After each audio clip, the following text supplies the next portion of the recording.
What's up, everyone? It's Wednesday night. It's Wednesday night. Put out a video today. Um, a video that I've been wanting to do for a while.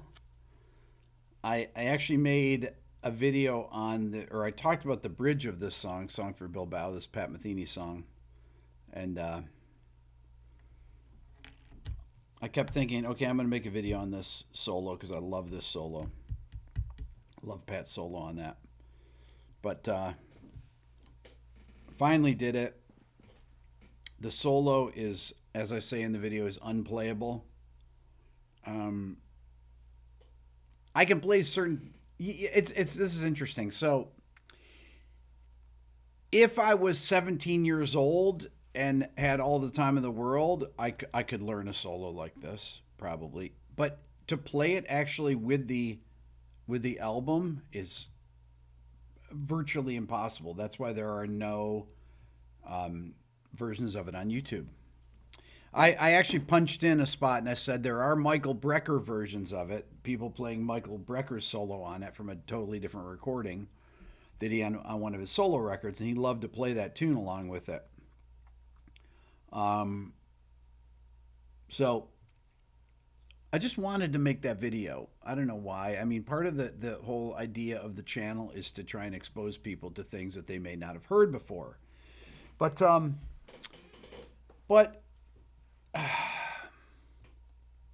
been thinking a lot about the direction of really the main channel and this channel.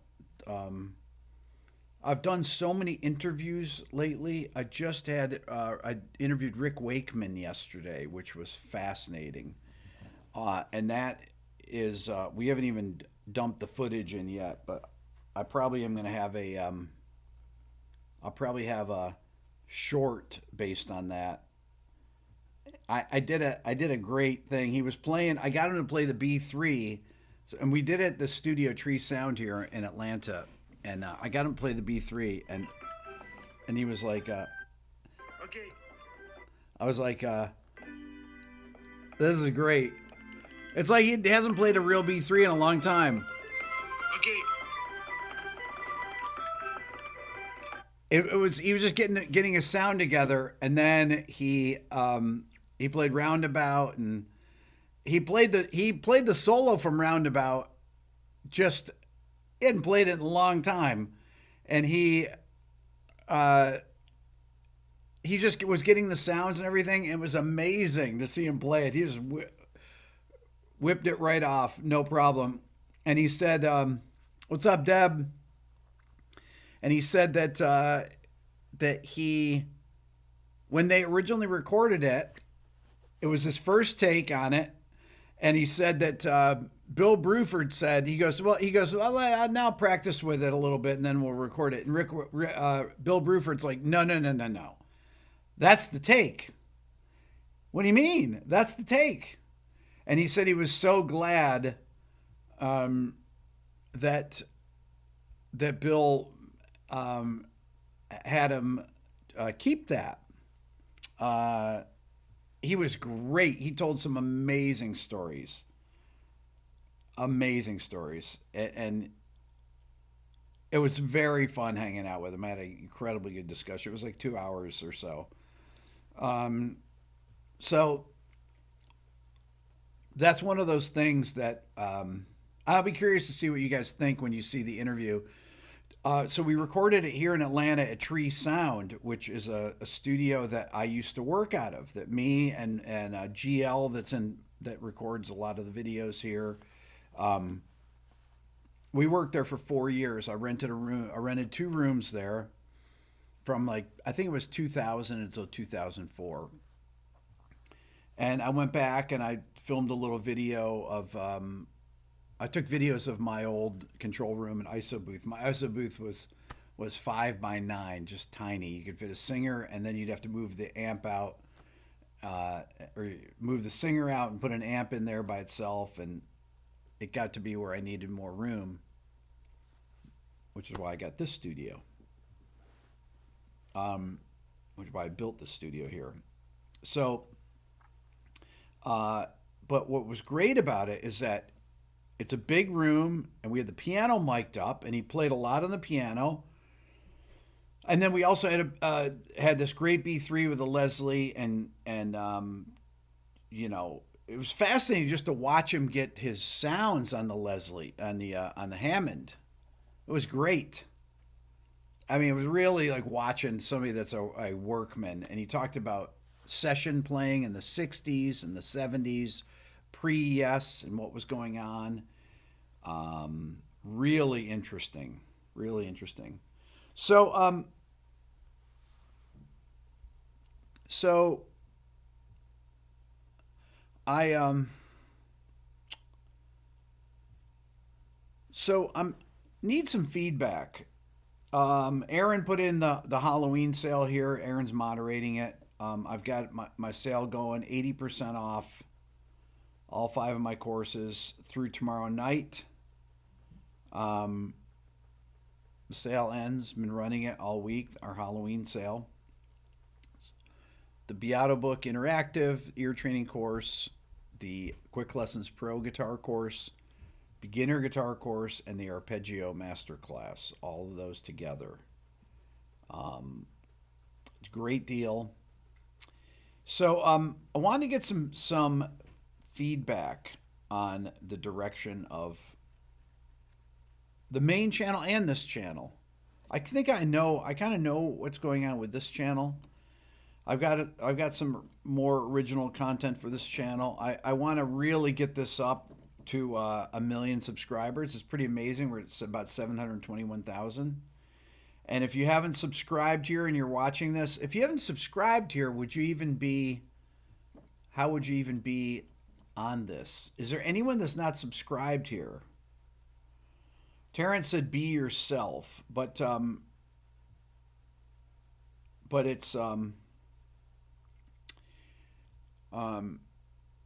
it's interesting.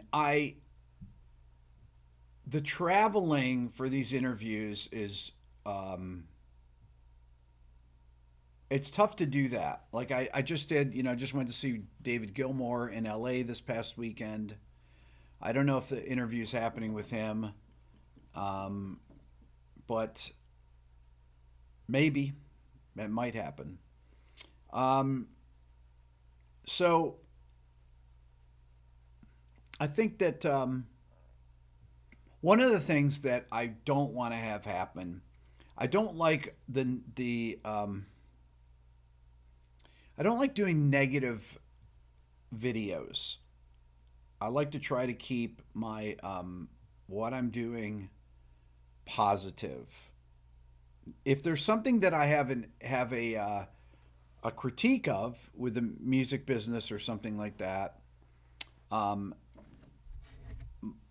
my channel is one of the few places that I can where you can find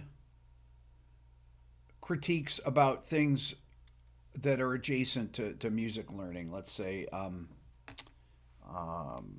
talking about whatever it is, if it's AI or you know popular music, whatever trends are happening, if there are lawsuits going on in the music industry, anything that's going on with the music industry. Obviously, the interview thing has been great. I saw Alex Van Halen come up in here. Um, that I would love to get an interview with Alex. That's definitely, I think, could be a possibility. Um, but um,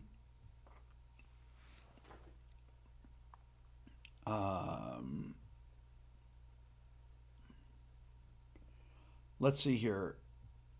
More guitar content. So I did this video today, the Pat Metheny video on the main channel. That's guitar content, but I got Rick Wakeman. I still have the Mike Stern video to put out. Um, but like, what other types of things to do?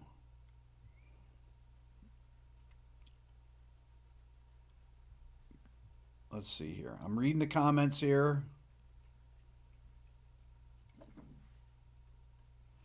Video 1, lesson. Video 2, interview with an artist. What was that? And video 3, something else. Um, I could split my interviews into parts. This is an interesting thing. So I don't really want to do interviews in parts like that, um, because um, it's better if you have the interview in one. It like to me it just clutters up the channel. Now in this channel I've put on things that are not in the interviews, extra pieces. Um, but I don't want to have my interviews divided up. Like the Rick Rubin interview that's 2 hours and 20 minutes long. I don't want that to be three interviews. It's or three videos. Then people are trying to scroll through my channel and it's just a mess. To me, it's better if you just want to come back to it and check it out. Great. You can always pick up where you left off, and I think it's far better to do that. If I want to see an interview with someone, I don't want to cut it out. I hate podcasts that put out a video and then we'll put out clips from the video on the main channel. I'll put some clips on here of some things, especially with the long interviews. The really long form interviews are, sometimes people will miss stuff and be like, oh, I missed that part of the interview. I picked it up again and I thought I saw the whole thing and I missed this thing. So, and as far as the length of interviews, I think the longest I had, the two longest were the producer ones, was Daniel Lanois, 3 hours and 2 minutes, and the Brendan O'Brien, 2 hours and 58 minutes. Those are those were, and I think that the thing about these producers, they do a lot more records than the artists do. The artist, an artist will do a record once a year, and if you're the Beatles, 3 times a year. But so this is why it takes. This is why my producer interviews are far longer than the other ones were. Mixing lesson part 1 and part 2. That would be stuff for the second channel. That's not mixing is such a specialized thing. As far as what makes this song great breakdowns, those just people don't watch those, right? The format to me has really gotten stale, and I feel like that the idea of being rigid with how you go through the song and why don't you talk about this, why don't you talk about that, and there's just so many. I get so focused on every little thing that I think that it starts to get tedious and not interesting. Actually, the first What Makes a Song Great that I did with Blink 182, believe it or not, that was All the Small Things, and that's like an 8-minute video, and I think that was really the first ones I did were short, and maybe that's the way that I should do those. Make a video about cool guitar gadgets. One channel for tuition or for lessons, yeah, and one for critique. It's interesting because I don't think of my stuff as critique, but it is critique. My videos on the music business.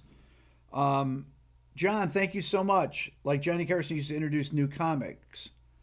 I had, I have done some new artists. Obviously, I've done a lot of new artists a lot of young artists. I did. What's up, Mike? I did. I had Honan Ford on. I've had Mohini Day and Matteo Mancuso and people like that, Matteo Sasato.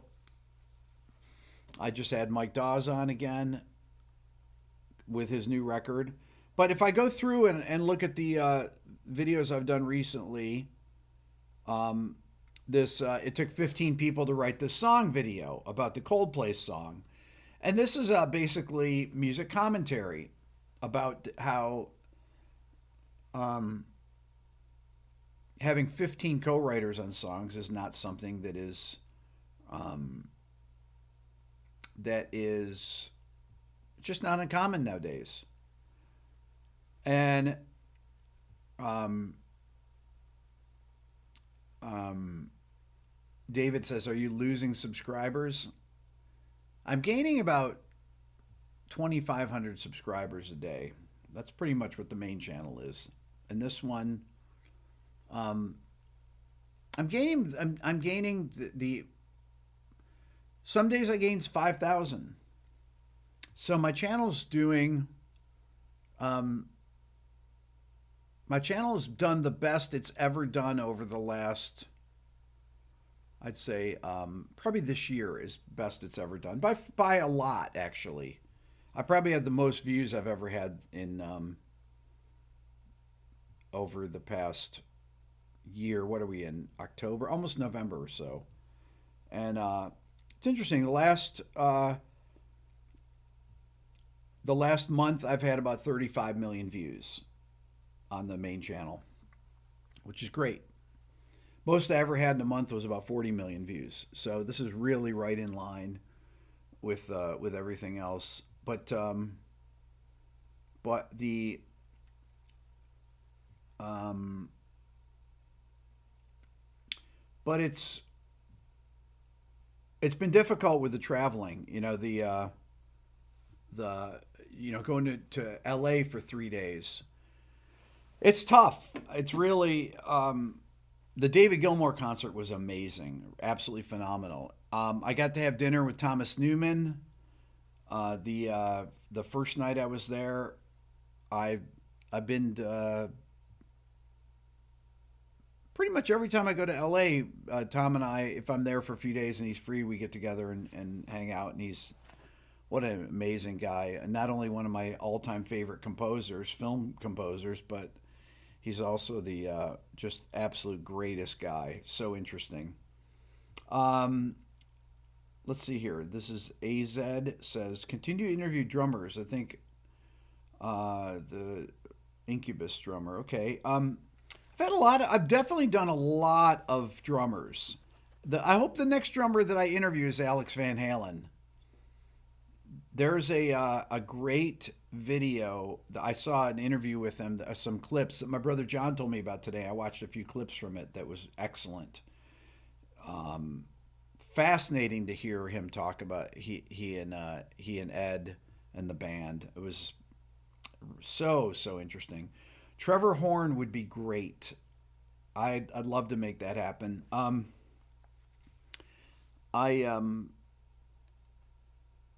I saw a thing come up on Desmond Child's. I saw a picture of me come up on Desmond Child's Instagram, and he was talking about my what makes a song great on "Living on a Prayer."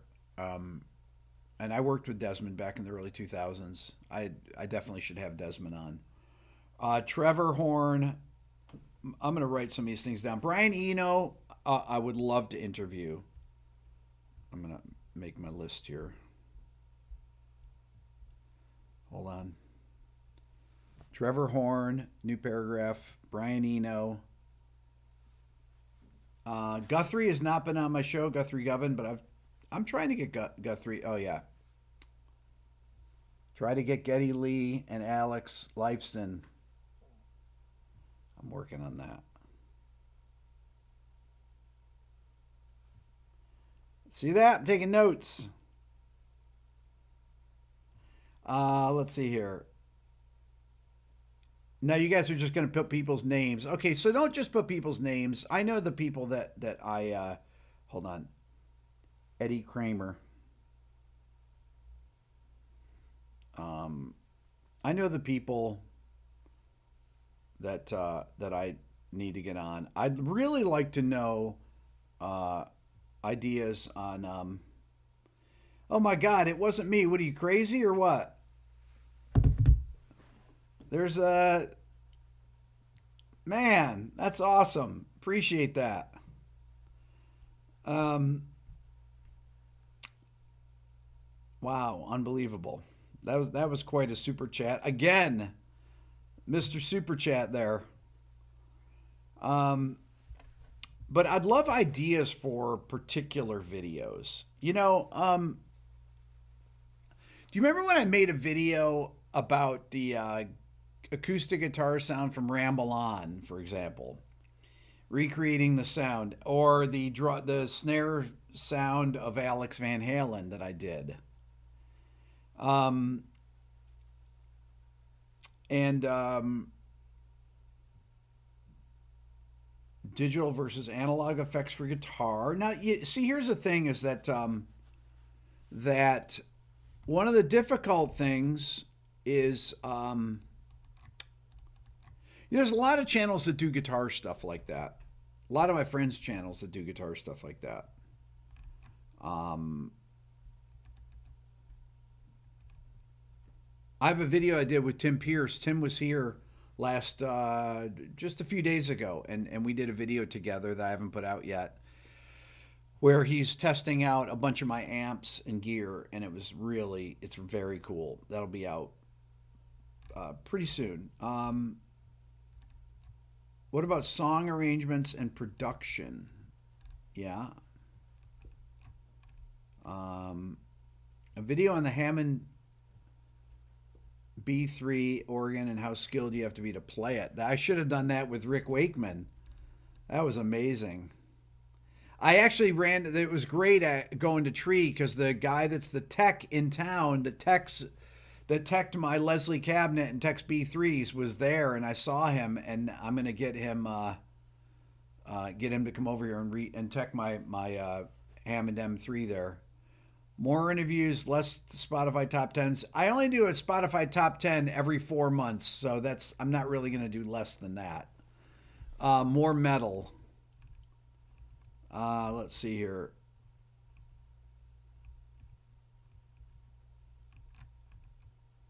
Uh, Al Di Meola video. Okay, let me tell you about this. So, speaking of Al, um, I'm gonna look this up right now. And every time I look this up, it always takes a minute. Breezing with the stars. Here we go.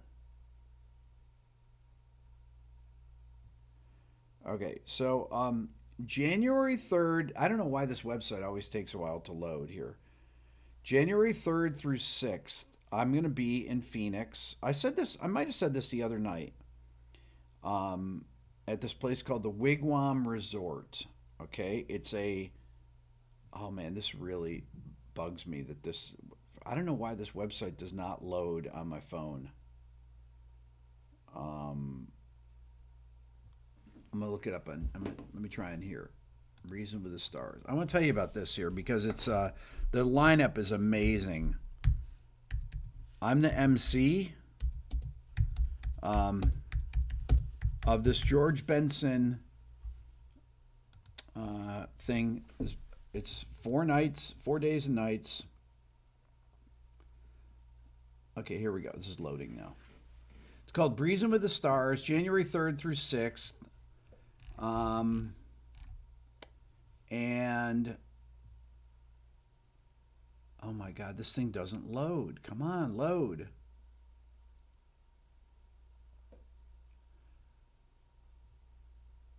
Al Di Meola is one of the people that's gonna be at it. Al Di Meola. So it's George Benson, Tommy Emmanuel, Al Di Meola, um, Steve Lukather, Lee Ritenour.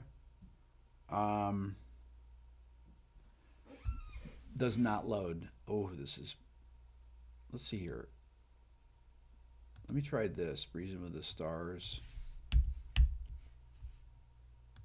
Let me do this here. Oh,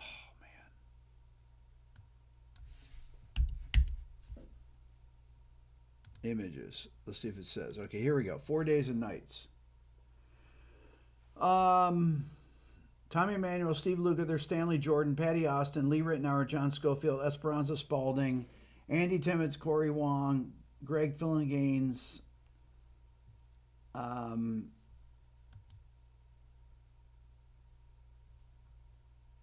um, is Al? Did I say Al Di Meola? Al's on there too. Um, it's going to be great. But I'm the moderator on it, so that should be really fun. And I'm going to get to interview a lot of these people separately from the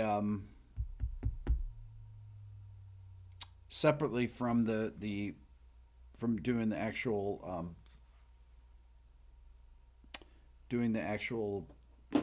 uh, workshop, I guess you'd call it. Um,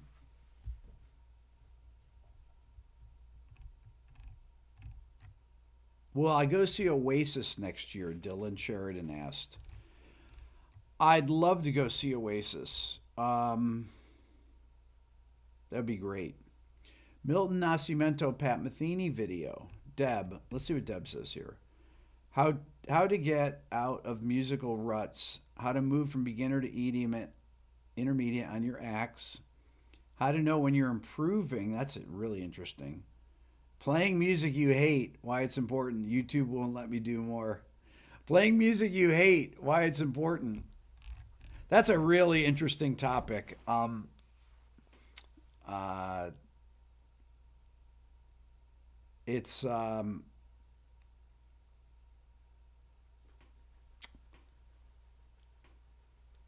Dylan was down here the other night, and he says, he goes, "Can you give me a guitar lesson?" I said, "Sure." So he says, he goes, "This is kind of a standard thing with kids, right?" He's like, "I don't know what to practice." I was like, "What do you mean? Just learn stuff that you're interested in." Well, I don't know, I don't know what to practice. Well, practice everything. That's the thing. You got to practice everything. Um, it's kind of like the thing the joke. How do I say practice.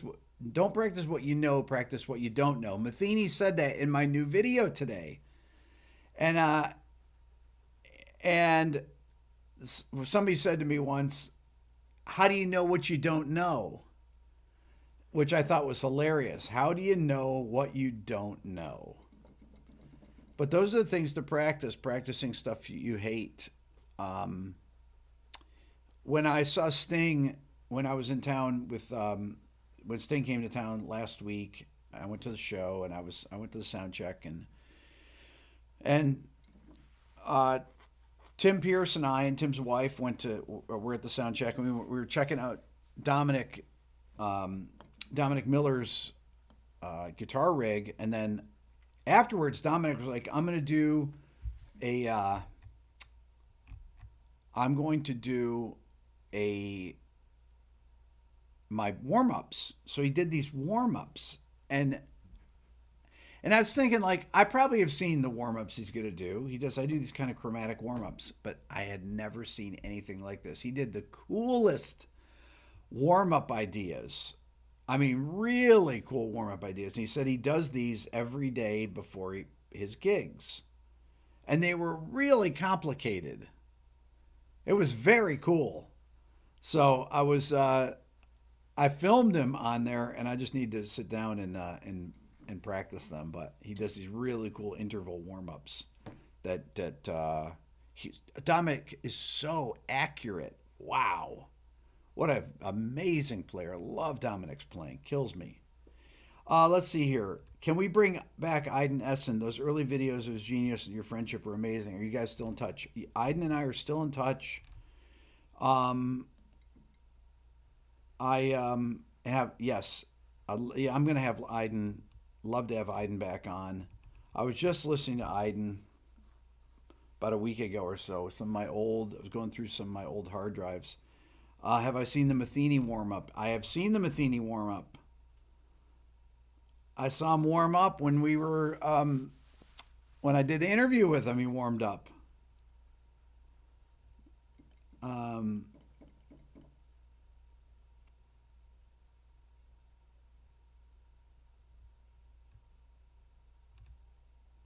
how's my heart? various vlogs. How's my heart? My heart is great. I appreciate it. It is honestly, I forget that I had my surgery. Stop shaking the table, Rick. Sorry about that. It's a bad habit. I forget that I had the surgery. It's been I had it on July 15th, so let's see, August 15th, September 15th, October 15th. That's 3 months. 3.5 months ago, I had it. And I would say I don't even notice. I literally, I don't, where my sternotomy is, I don't even feel anything. You know, they say sometimes you can feel the wires and stuff. I don't feel anything. I feel great. I've been exercising every day. I tell you my one problem is my shoulder that I messed up. I went to the doctor for it the other day. I'll tell you the funny story. Um, I probably this is too much information, but so my daughter Layla's like, I can dislocate my shoulders. I was driving her to school the other day, and this was not the other day, 3 weeks ago. She's like, I can dislocate my shoulder. I said, you're kidding me. And then she shows me, and I said, I can do that too. This must be hereditary. So I pop this shoulder out. It just kind of pops out and it goes back in, right? And I've done this since I was a kid. I used to do it just to freak people out. I could have them both popped out at the same time, and then it would go back in. It never was got where it was loose or anything. And I had friends like, you should not do that because your shoulder, your ligaments are going to get loose, right? So so I showed her. I said, "Yeah, I can do that too." And I did this arm, and then I did this arm, and after I did this arm, I was like, "Ow!" And then all of a sudden, I was it started hurting, and then the next day, it was really sore, and so I went to see this orthopedic guy the other day, and and I he's like, so what happened? And I told him a story, and he's just shaking his head, like, come on, are you for real? The guy was like, you're 62 years old. You probably shouldn't be dislocating your shoulders on purpose, right? I had it x-rayed. It's fine, but it's like when I get my arm up to here, it's actually coming back now. I mean, this arm I can do that, but right here, it's it hurts right there a lot. But it's that feels pretty good actually now. So it's actually Deb's laughing on here. It's actually kind of funny that it was embarrassing to tell the guy. I was like, okay, this is how it happened. I was showing my 11-year-old I can dislocate my shoulders like she can. Have I been to the Rock and Roll archives in the library? The archivist plays guitar, by the way. Love an interview. I have been there actually, and I've met the archivist. I've got pictures from them. I went to the Rock and Roll Hall of Fame induction ceremonies 2021, and I got to go back to meet the archivist, and I saw a bunch of stuff that I think I posted something on my Instagram, like the original lyrics of Purple Haze or something like that. Jimi Hendrix, and it was so well preserved. It was handwritten on white lined paper, and it looked like that like Jimmy had just written it, and it goes like key of E at the top of it. I have it in my phone somewhere. Um, it's absolutely fascinating to see. It's funny to they had a lot of stuff obviously that's not on display. Um, let's see here. Did I catch the ELO gig? Paul asks. I did not catch the ELO gig because it was going on the same time of it was going on the same time as the Gilmore gig. And man, was the Gilmore gig good. I really wish I could have seen ELO. Jeff Lynne interview would be great. Um,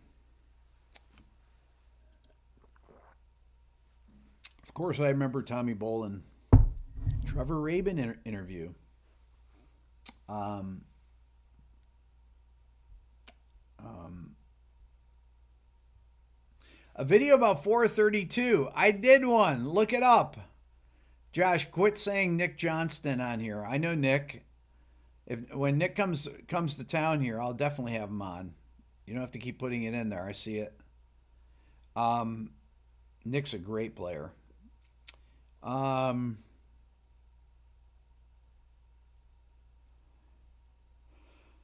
oh, let's see here. I went to the I went to the Gilmore gig at the Intuit, whatever it's called. It sounded phenomenal. Oh my god! It was honestly, it's one of the best sounding halls. His front of house was great. The PA system sounded amazing, but the um, I don't know if they do concerts there. I think it's a new place, but man, honestly, it's one of the best sounding con rooms that I've been in. So if you're thinking about going to a concert that's out in LA that's there, I would definitely recommend it. Um, so,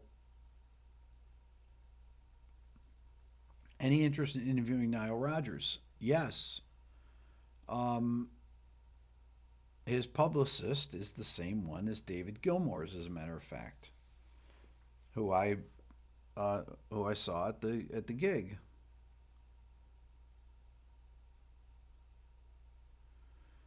David's daughter. Somebody's like said that you saw his daughter play at a local bar. His daughter played a song, played with him at one of her original songs that was beautiful at the show, and she sang and played her harp.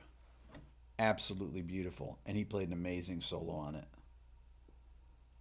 What happened to the Paul Gilbert interview? What do you mean? What happened to it? Is it not up? No, it's got to be up. Nothing could have happened to it. Um,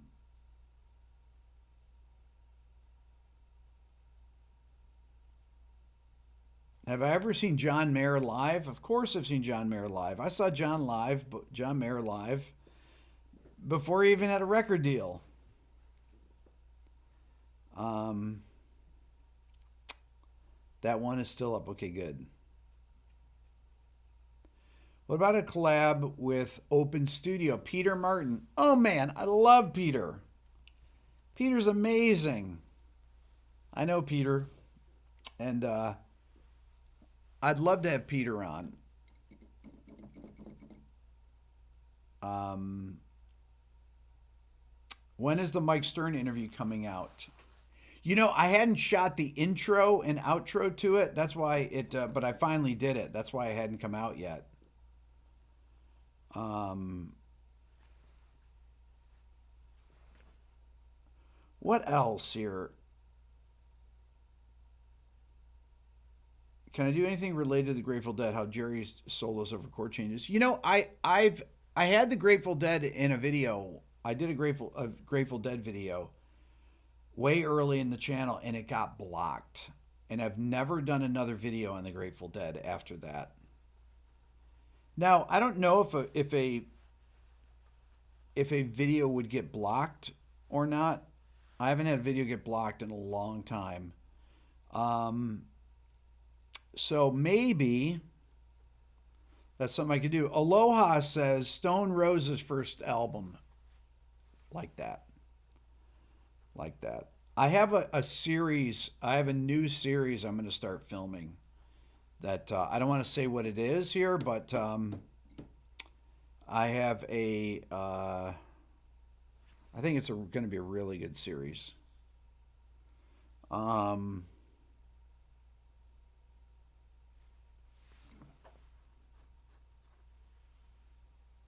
let's see here. Still waiting for the Guthrie Govan interview. So am I.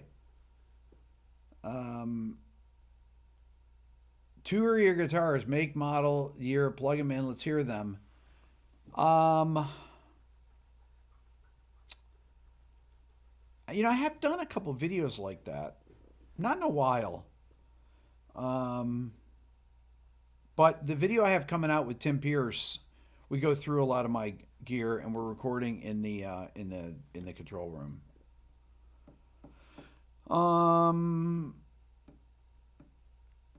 Some behind the scenes from my channel. Flea would be great.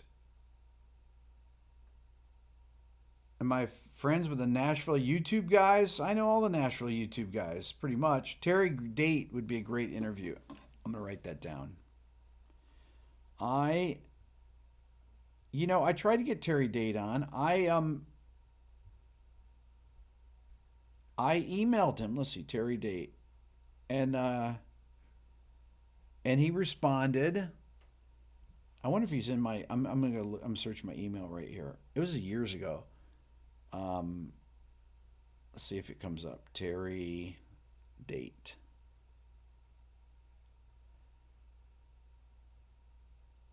Oh no, this is a different Terry Date. Let's see here. Terry Date. No, I don't see it. I definitely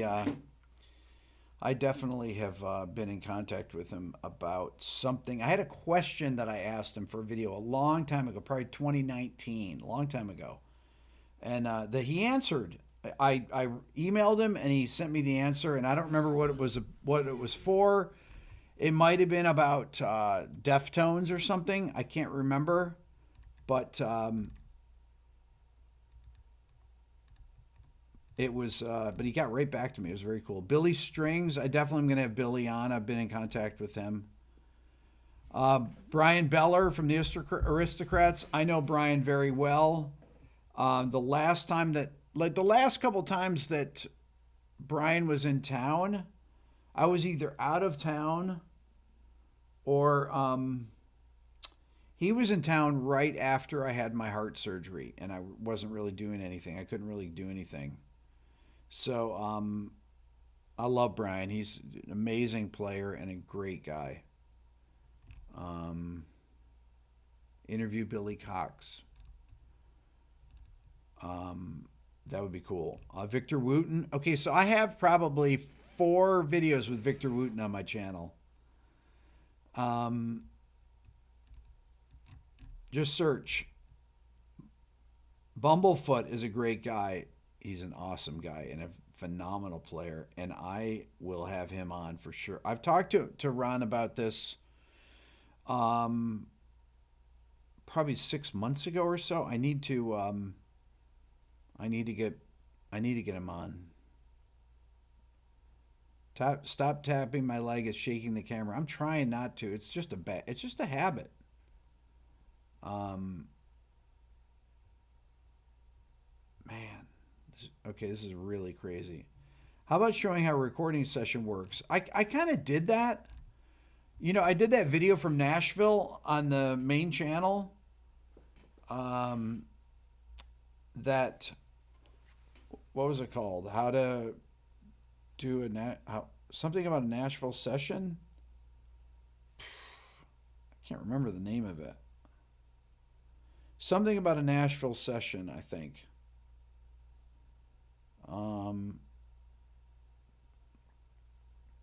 That's a good one to look up. That was fun. You guys probably. Recording a song with pro musicians. It's got about 1 million views. Maybe I should put Nashville on that or something.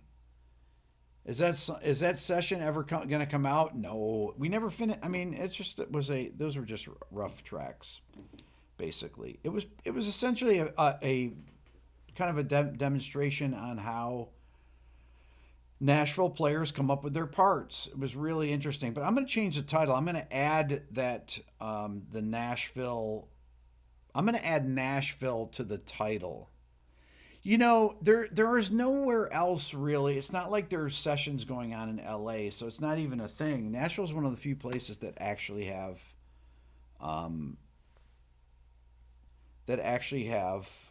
sessions like that people come in and play. And they make songs with live performers like that. It's really, really, really interesting.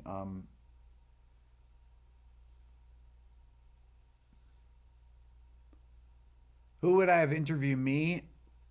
Well, I had Rick Rubin interview me. I don't know if he's put it out yet. I don't think so. Um, a video on Joni's Shadows and Light concert. Um, I love that concert. Wolf Van Halen. Yeah. Um, I'd love to have Wolf on. I've um,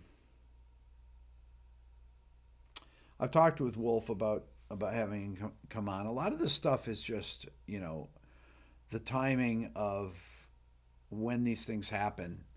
I travel so much that it's been difficult to do it. Bob Ludwig. I reached out to Bob, and he's just not doing interviews anymore. That's really a drag. That is really a drag. I mean, I'll try again. It's probably been, um, I bet, that's probably been about 6 months since I reached out to him. I'll try again. James Hetfield would be great. William Shatner would be amazing. Oh my God. Have I interviewed Bob Clearmountain? Sadler, yes, I did. I did interview him. Look it up. That was a great one. How do you pan the toms? Audience perspective or drummer's perspective? Oh my God, I asked him every question I ever wanted to ask him. It was so fun. Yeah, check it out, Sadler. That was a really good one. That was unexpected too. That's when I interviewed the guys, the Beat with Adrian Belew and Steve Vai and Danny Carey and Tony Levin. They were at Apogee out in L.A. and the publicist from Apogee, Bob Clearmountain's wife, owns Apogee, and that publicist was like, you should really interview Bob Clearmountain. And I said, I'd love to interview Bob. And she goes, oh, great. You can do it today. He's here. I'm like, what? Yeah. Well, how about doing it after you finish the other interview with the other guys? I said, sure. So as soon as we finished, we set up and did it. It was amazing. Steve Perry would be a great interview. Ooh, that's good. That's a good suggestion. Jay Graydon, I've had Jay on. Search it. It's hilarious. Jay's amazing.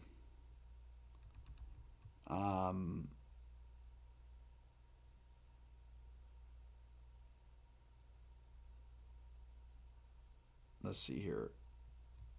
Wow. A lot of stuff on here. This is insane. Neil Schoen. I love to get Neil on. The last time Neil was in town, same thing. I was out of town. He was gonna come by here, and I was. It was the day that I left to go to I want to say it was the day I left to go to Italy for Rick Rubin. Alice Cooper. Let's see. Please do these artists. Alice Cooper, Styx, Foreigner, Bob Seger, Guess Who, Talking Heads, Jethro Tull, Iron Maiden, Little River Band, Elvis Costello. That's not too many things there. Jacob Collier, Chris Martin. So Chris Martin, I saw a video come up on my feed today. And he was on like CBS Sunday Morning or something. The guy that does those interviews, I don't know the guy's name, but he interviews all these people. I don't think he's a musician, but he interviews all these music people. It's these it's like the typical 5-minute interview that people do, that publicists get the artists that are, I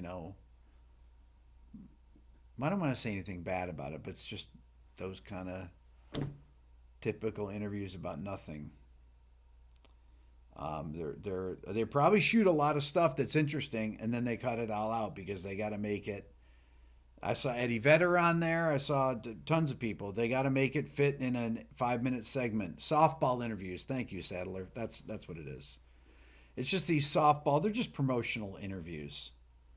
And one was with Chris Martin that literally came up on my YouTube channel today. Um, Simon Cowell. Simon would be an interesting interview. Um,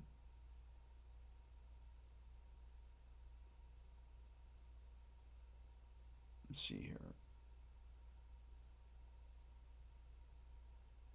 Um, Mutt Lang. Oh my God, that would be incredible. I'm trying to think of who I know that's worked with Mutt Lang. I know people that have worked with Mutt Lang that are friends of mine. Um, that would be cool. I don't know if that would be possible. That'd be really interesting though, right? He's like, there's no pictures of the guy, and then all of a sudden doing an interview with him would be amazing. Um, okay, so see, when I got on today, I was like hoping that people would give me, well, how about why don't you do a video on this particular thing and maybe give me some video ideas like that, other than just people to interview. Um, I've got a incredibly long interview list. Um, Ryan would love a Herbie Hancock interview. Um, that is proven to be far more difficult than I thought it would. Um, cannot um, can't make that happen. Can't figure out how to make that happen.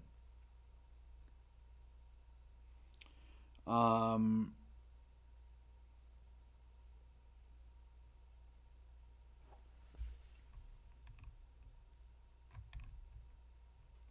do a video on the construction of a song from the master tapes, dissect each track, how each comes together, the architecture. It's kind of like what makes this song great, you know? More what makes this song great videos. I'm definitely not doing any more of those, really. I'll do videos on song breakdowns, but it's not going to be in the what makes this song great format. It's too, they're too stylized, I guess. The death of creativity, and I see that's what I'm talking about. That's like a real title there. Um, what makes this album art great? Okay, there we go. Now I'm seeing some titles in here. How about sitting in on an actual studio session? I did that. Um,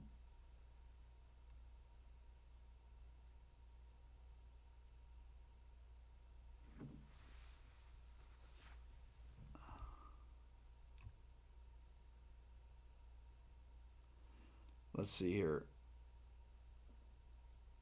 What makes this mix great?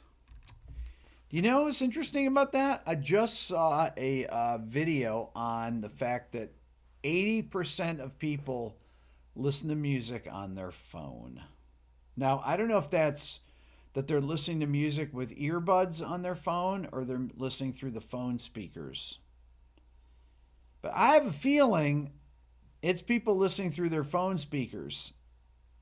Maybe I'm wrong on that. I'm not sure, honestly, how they get those, how they come up with these things. But, but I just thought it was interesting. Well, it makes the flatted sixth awesome. There you go. Um,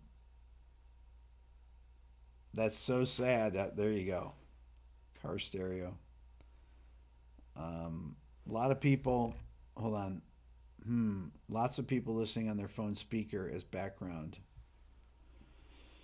Yeah. How to use dynamics in music. What I learned from Desmond Child. There you go.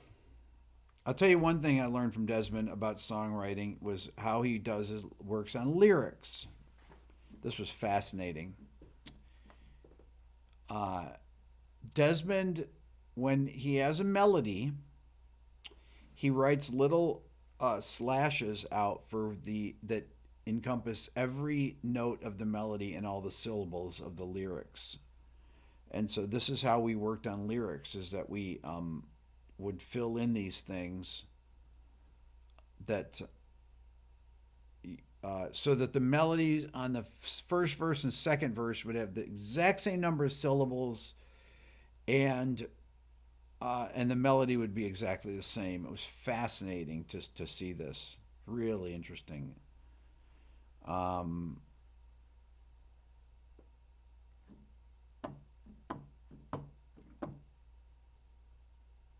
More pitch videos with your son. I could never get Dylan to be in another video. Um, can I talk about tendonitis? I was talking about tendonitis. I think that's what I have on my shoulder right now. I can't believe that my arm has actually gotten better since I've been on here. Oh my god. Compare and contrast some guitarists' distinct vibratos. Hugh, that's a very interesting video. I like that. What makes this shoulder bad? John, that is great. Metheny said the hardest thing to find and talk about music is melody. How about Rick's take on melody examples of great melodic playing? Well, that's kind of what my video was about today, about Pat's great melodic playing. Use my channel to boost unknown artists. When I have unknown artists on, people don't click on the videos. Not many people watch them. It's really people don't click on things that they don't have any familiarity with. And one of the things is that if something doesn't have search traffic on YouTube, the YouTube algorithm doesn't know where to send things out to. Honestly, like the title I put here, I need your feedback. The only people that are going to see this video are the people that are on it right now. So, because it doesn't know the algorithm that is for live videos here. How do they know who to send this to? They need their feedback for what? I need your feedback for guitar content. If I said something like that, that would be, they'd know, okay, this is a musician's video. Now, they do understand these things. They obviously know what my channel is, but Helium Road, there you go. You clicked on it because it's a Beato live stream. I love it. But it's it's difficult for, why is this guitarist so influential? That's a good title. I'm gonna write that down. Why is this guitarist so influential? Question mark. I'm not sure who that is, but that's kind of why 5/4 time signature is not that hard. Great title for a video right there. Great songs with poor engineering. Great, hold on. Great songs that sound bad. Trent Reznor interview. That would be great. Yeah. The warning. People keep putting the warning in there. I've done a video with the warning. I'm literally on a video with the warning. Look it up. Rick Beato, the warning. How much gear is too much gear? Oh man, this is going crazy here.